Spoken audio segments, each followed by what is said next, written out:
I want to share this great article with you that came out at the end of last year, I guess September of last year, Journal of Perinatology, Physiology Guided Vasoactive Therapy in Neonates, Rethinking Dopamine as First Line.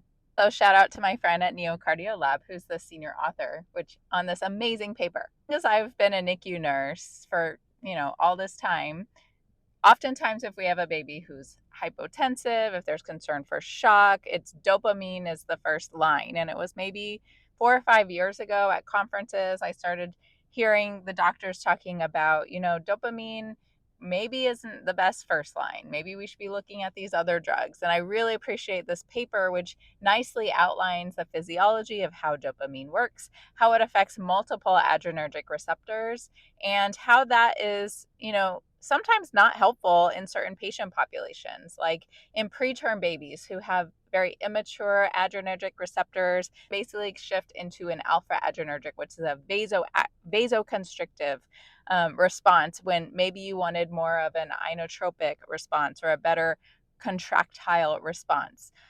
Additionally, babies with high pulmonary pressures, like in pulmonary hypertension, how dopamine can increase pulmonary vascular resistance. I found this paper so helpful when I was creating my shock and vasoactive drug course, because they do such a great job outlining dopamine as well as some of the other vasoactive drugs like epinephrine and norepinephrine, milrinone, etc. So I highly recommend check out this article, especially if it's something that maybe you need a refresher on the different inotropes and vasoactive drugs, what they're used for.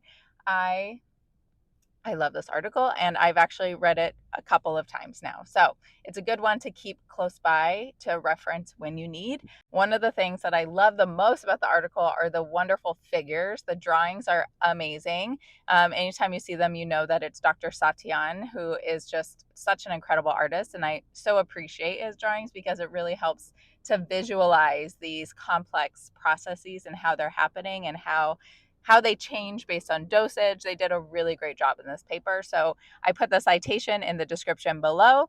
Do you subscribe to Journal of Perinatology? Do you get it through your institution? Have you ever looked at that journal? I think it's a good one. It's not so much nursing based, but it's a great one for all the physiology and the upcoming QIs. I like the editorials. It always has great articles. Follow me for more on these different journals and different articles that I've come across over